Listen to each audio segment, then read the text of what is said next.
Hi, and thanks so much for joining me today for my first ever video tutorial. This project today we're doing are these really pretty etched Christmas tree bulbs, and I couldn't get the process recorded well in images. It was just too hard, there was too many. The process is really dynamic and you kind of have to see how it works. A still image to capture it. So I thought this was a perfect time to make my first ever video blog. So for the project, what you're going to use is plastic balls, acrylic ones, the shatterproof ones. You don't want to use glass. And the reason is that we're only going to take the very top layer of plastic off. We aren't going to go all the way through, and you can't do that with the glass. If you took your Dremel and tried to etch the top of the glass one, it would just bust. And so we want the white of the plastic to show through. And you can use, like you can see here, any of these colors. All the colors tend to have the white underneath. I had a couple balls from the dollar store that were gold that had black plastic underneath, and those didn't work. But anything that has is the layer on top with the white plastic underneath will work really well, or at least will glow really well. You could do it with the black ones, it just won't be as obvious. Shiny, matte, whatever. So for the process, you're going to use a Dremel. I used my Dremel Micro, and you're going to use a ball, and that's about it. There's two tips. I used two tips for this process. I used the 105, which is the ultra fine engraving tip, and I used the 191, which is the standard engraving tip. And we actually are going to start with the standard engraving tip. So to change the tips in this machine, it's really easy. You turn the chuck clockwise to loosen it up while holding down the lock button. And it pops right out, just like a drill. You put this one in, and then hold the lock button and turn it counterclockwise. That's all there is to it. Turn it on. It's really nice because it's lighted. And for this process, the default is 15,000 RPM. We are going to go down to 10,000 RPM. It helps you not take out as much plastic. You just want the upper layer. So my tips for this would be that you don't want to engrave like this. You don't want to come at the ball and poke it.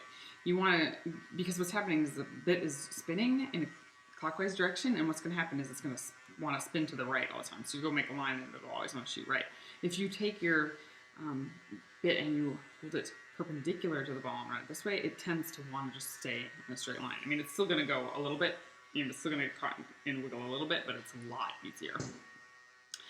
You can either draw on, the balls are really easy to draw on with pencil, like I could draw on a paisley here if I wanted. And you could follow the line, or you can just freehand it. I started by drawing, and now that I've done so many, I just freehand them. And I also think that freehanding when you're doing words is really the best idea, because if you start to go off your written line and the words, it can really throw you off. Whereas if you just pretend like you're writing, like your signature, you tend to almost do it without thinking. Okay, so here we go.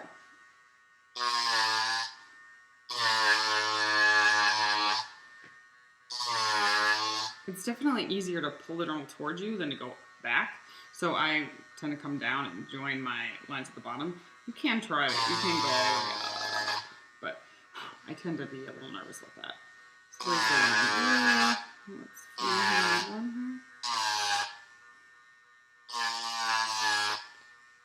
here. Do one more.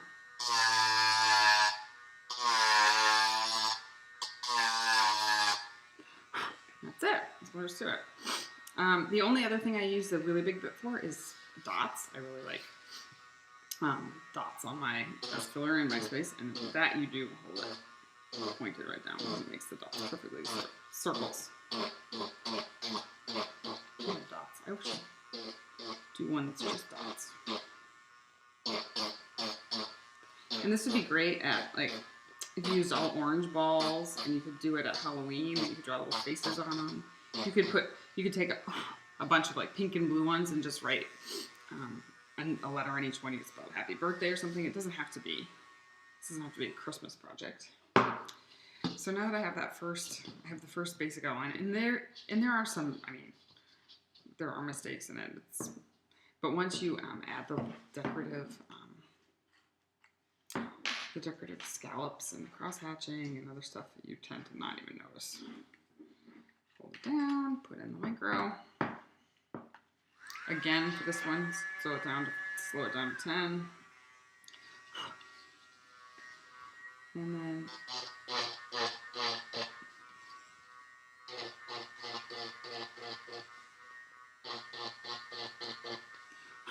cross hatch. You can go 2 ways if you want.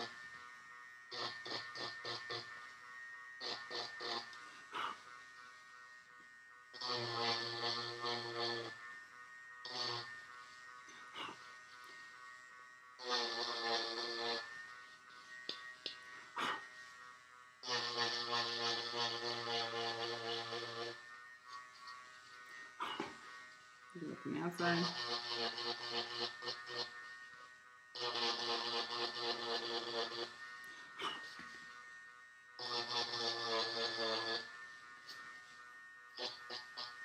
Sometimes you get little chunks of plastic through the back.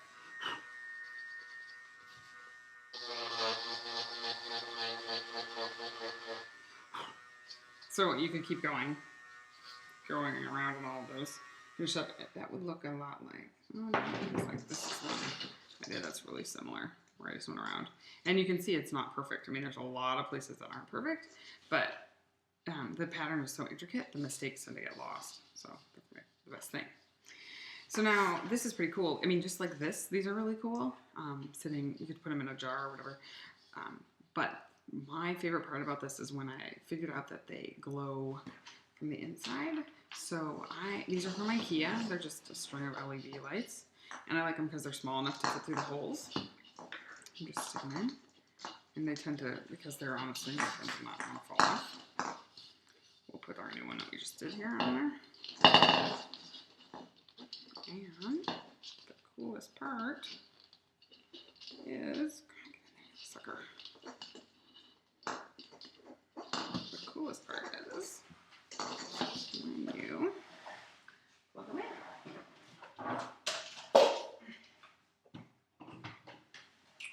Ooh. That was pretty cool. Some other patterns I have paisleys, flowers. This is just a repeating like shell, feathers, a tree. I kind of like how the silver ones are because they, I don't know, I just like them. I put names. This is Joanna. So, I hope that you enjoyed that today, my tutorial. It's super easy, and you get a sleeve of dollar store ornaments and give it a shot. It's really fun. Anyway, this is Kim Six signing off, and I will see you again in my next video tutorial, whenever that may be.